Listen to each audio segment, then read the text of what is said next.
I'm not seeing you yet. It will come. Now it will come. It's not coming. Ourselves.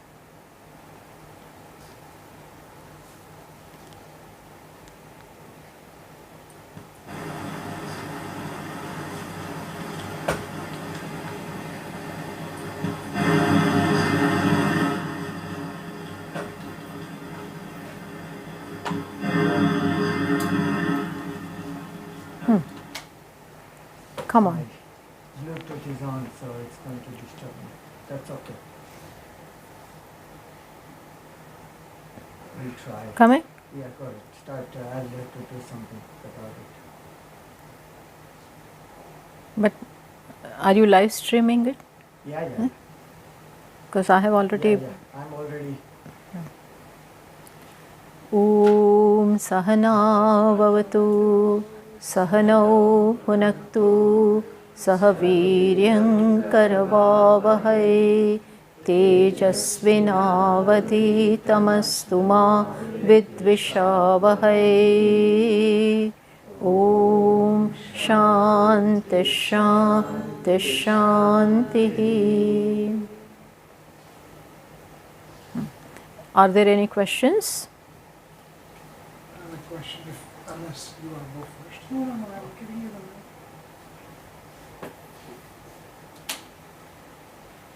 So Swamiji, you explain. Little loud. Little loud. It's on? Yeah. Oh, yeah. It's on.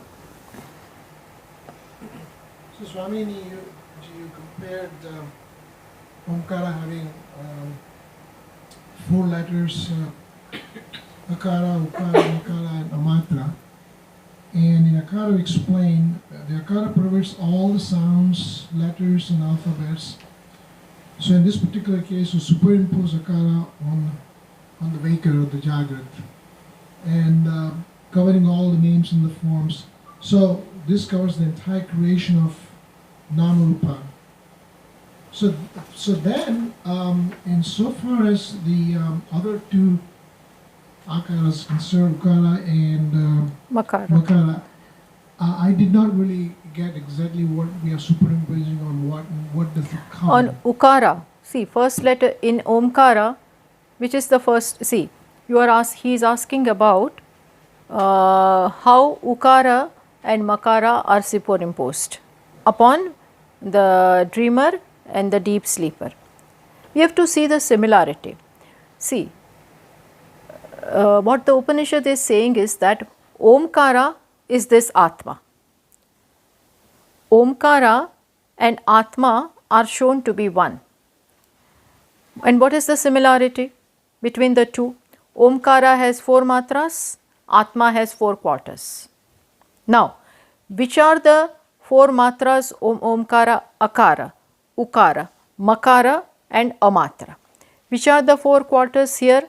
Waker, dreamer, deep sleeper and Turiya.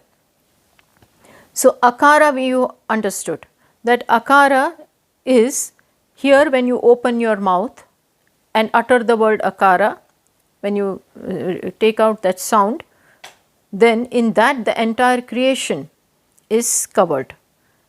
All sounds means all letters, all words, all names, all forms, that you understood. Then comes Ukara. From Akara, Akara proceeds to Ukara. O, U. This is U. And here it is shown to be second one. It is known to be, it is called excellent also. It is said that it is intermediate between Akara and Makara. Ukara is intermediate. Then Utkarshatvat, it is said, Upanishad says that it is because it is excellent, that is why it is called Ukara. Excellent in the sense that now identification is there only with the mind. This is the similarity. Earlier identification was with the mind plus the sense organs and the gross body, that much identification. Now there is identification only with the mind. Then just as Ukara is in between Akara and Makara. What is the similarity here? Dreamer is between waker and deep sleeper. So look upon Ukara as dreamer. That is how. Then, just as in Omkara, Akara, Ukara, Makara. Om. With Ma, the mouth is closed. And similarly here, the manifestation of our personality also is merged with deep sleep state temporarily. Waking, dream, and then deep sleep. So upon Makara, superimpose deep sleep. And there everything gets merged in ignorance. There Makara gets merged into silence. Here also it will get merged into consciousness. Then comes the fourth one. There Amatra in Omkara, A, U, Ma, and that Amatra is there. That was always there. Even when A, U, Ma, but Amatra is there. None of them, A or U or Ma, were without that Amatra. Similarly here, Amatra is what? Chaturtham, Turiya. None of these three are without consciousness or silence. So that is how the similarity is shown. Just one clarifying question: as much as the superimposition of the waker it's symbolized, including the entire creation. Does the superimposition on the dream state, does it symbolize? Yes. That is to be included in all the three. All the subtle state, the subtle bodies, all the subtle bodies comes in U. All the gross bodies comes in A. And all the causal state comes in Ma. And all three superimposed upon Brahman.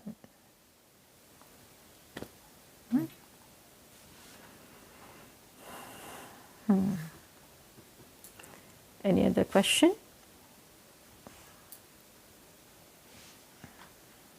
I just had one question. Right. Should I- Yes. Is it on? No, No, I turn it on. Swamini, one thing that stood out for me in this Upanishad is the absence of the three gunas. Three gunas. Three gunas are, Yeah. finish your So I question. think you got the question actually because That there is no mention of the gunas. there is no mention of the gunas, and I can understand that you said that ignorance was never there. So when you say that it was always the knowing there in all the three states, so we negated the ignorance as well. But then in all the three states, are the gunas also inert? Gunas are, see, in all the, So they play a role somewhere. very much. Yeah. See, Maya is nothing. See, let me now answer. Your question is that here in this Upanishad, that there is no mention of gunas. It need not be mentioned, but the very mention of ignorance, avidya, makara, and here unmanifest state, deep sleep, is nothing but ignorance. And ignorance contains sattva, rajas, tamas.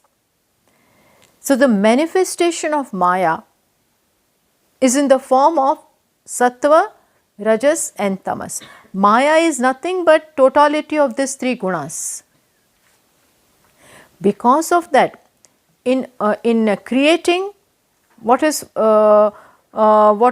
predominant when creation happens? What is predominant? Rajas. When sustenance, what is predominant? Sattva. When dissolution, what is predominant? What is predominant? Tamas. That is how Brahmaji is the creator, so Rajas. Vishnu is the sustainer, so Sattva. And Rudra, that time we call him Rudra, because he brings about Pralaya, so Tamas. Maya has all these three, Maya is nothing but three gunas contained in it. When it is in unmanifest form, you don't see them. But moment creation happens, sustenance is there, dissolution is there. It is play of three gunas. Nothing but play of three gunas. So gunas are there in waking, in dream, deep sleep. All the three states, gunas are there. In the deep sleep state, mainly tamas is there. Mainly tamas. In the rest of the two states, both are there. Sattva, rajas, tamas, all there. But in deep sleep, mainly tamas. And in amatra, none of them. In chaturtham, none of them. So gunas are superimposed. But Maya is nothing but gunas contained in them. Maya is made of three gunas. Otherwise, creation is not possible. To create, you require rajas, you have to get up and do something. Then to sustain also, guna, sattva is required. For jnanam, sattva is required. And for destroying, tamas is required. For sleeping, tamas is also good in a way. Means all three are there. Creation means play of these three gunas. Thank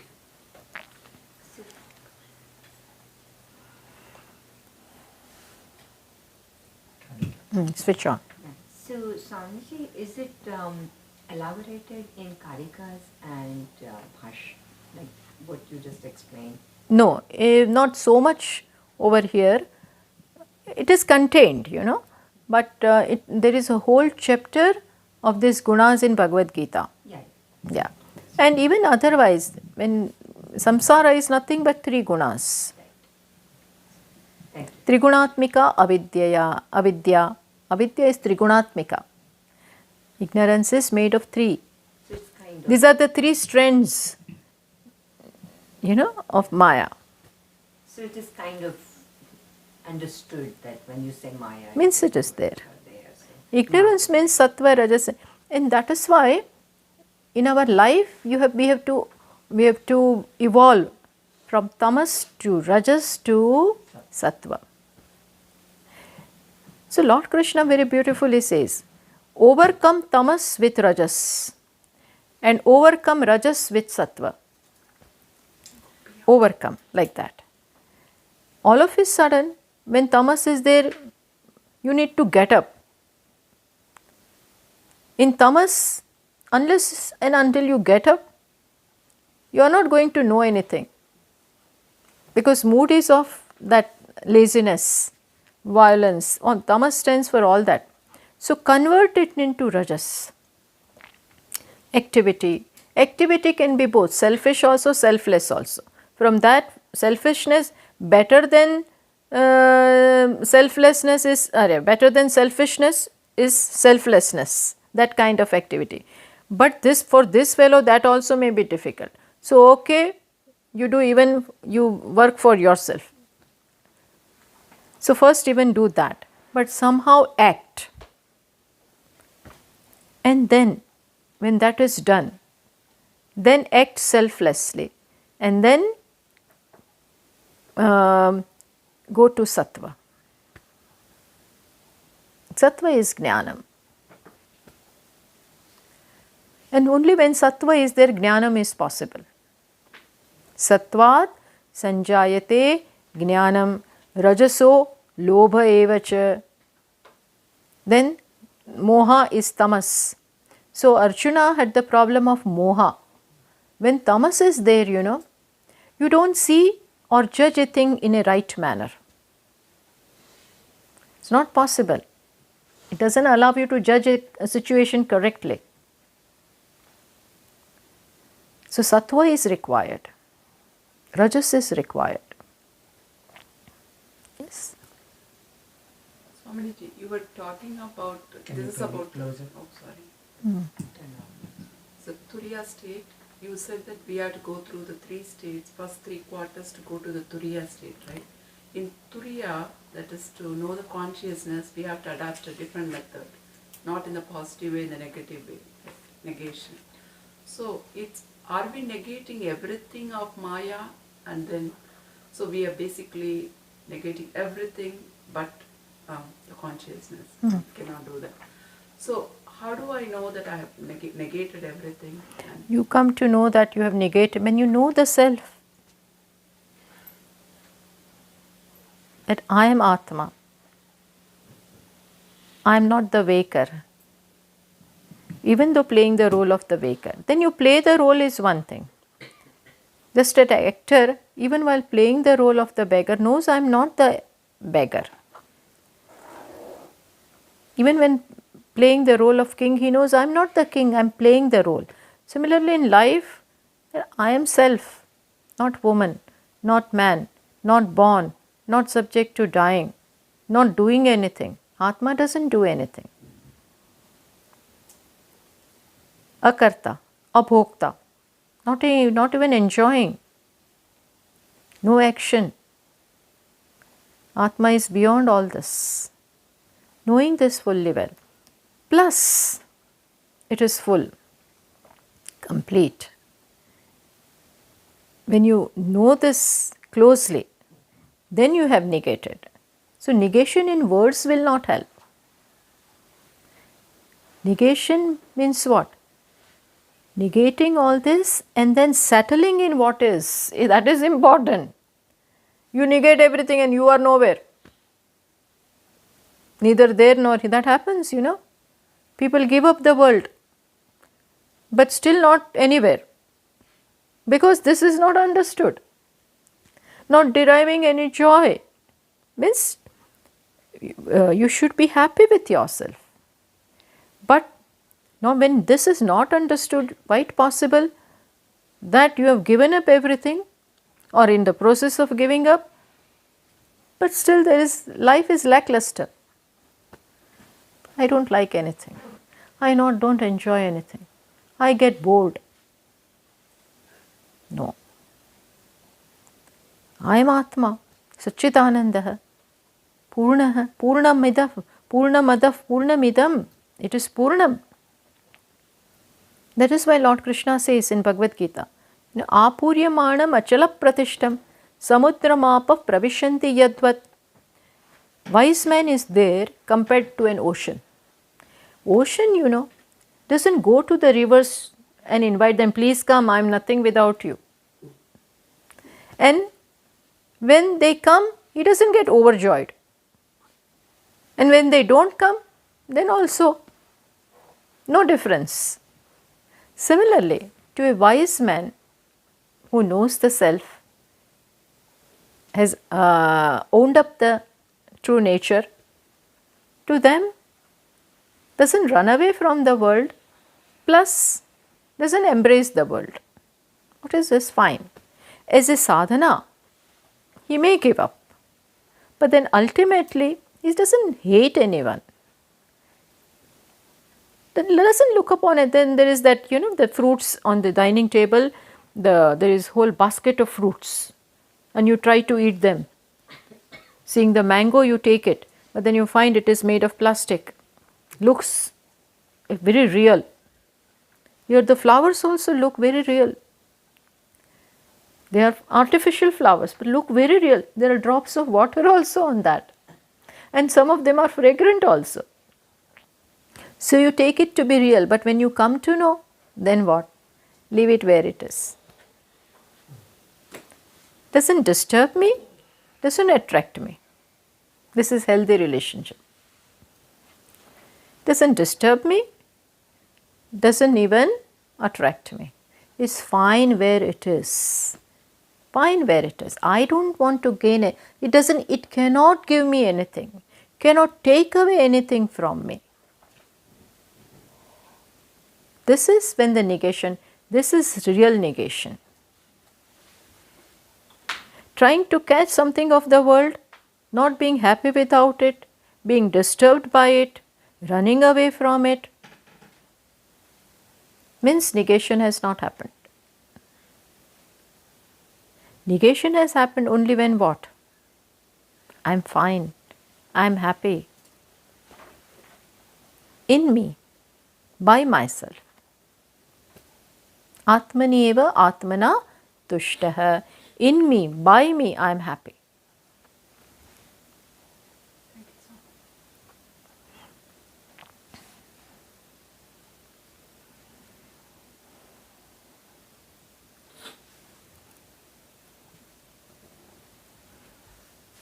There are no questions, then I'll conclude.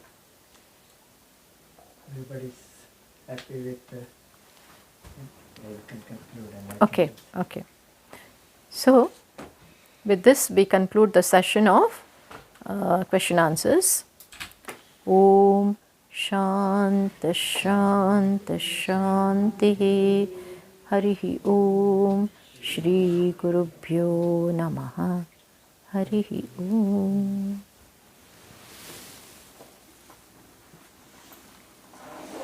Thank you so much, Swamini. Can I say a couple of words?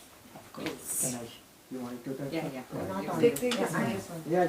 I want to do first. Yeah. No, you do first. Always first. Sure.